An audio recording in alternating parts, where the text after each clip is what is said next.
జగన్ మీద దుష్ప్రచారాలు వరుసబెట్టి వాటంతటా అయ్యబోతున్నాయి. అదే నా బాధ. రీసర్వే ఏమైంది?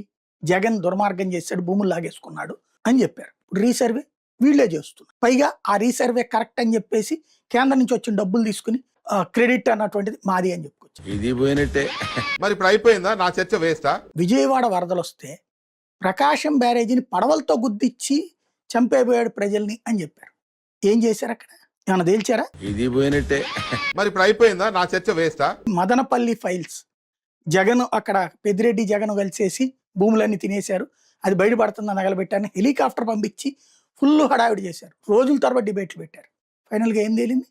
ఏమీ కాలేదు. ఇది పోయినట్టే. మరి ఇప్పుడు అయిపోయిందా నా చర్చ వేస్తా?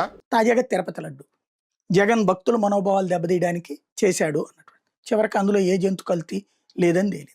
ఇది పోయినట్టే. మరి ఇప్పుడు అయిపోయిందా నా చర్చ వేస్తా? ఫైబర్ నెట్ లో అప్పుడు అర్జెంటుగా తలుపులేసేసి తాళాలేసి సీజ్ చేసేసి మరి జగన్ దాంట్లో చాలా దుర్మార్గాలు చేశాడు. జగన్ మీద కేసు పెట్టారా? ఇప్పుడు అదే ఫైబర్ నెట్ వీళ్ళ స్టాఫ్ కి జీతాలు ఇప్పిస్తారు. ఇది పోయినట్టే.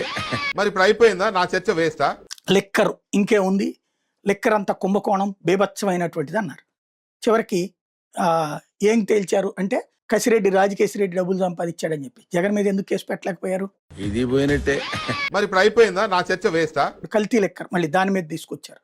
అది చివరికి ఏది జోగి దగ్గర ఆగింది. ఓవరాల్గా జగన్ని టార్గెట్ చేయడానికి 100 రకాలు పెట్టారు, 100 రకాల అవాండాలు వేసి కిందోళ్ళ మీద దొంగ కేసులు పెట్టారు. ఇది పోయినట్టే. మరి ఇప్పుడు అయిపోయిందా నా చర్చ వేస్తా? ఇట్లాగా వరుస పెట్టి చేసిన దుష్ప్రచారాలన్నీ కూడా రివర్స్ అవుతున్నటువంటి పరిస్థితి. మరి ఇప్పుడు అయిపోయిందా నా చర్చ వేస్తా? అంతేగా.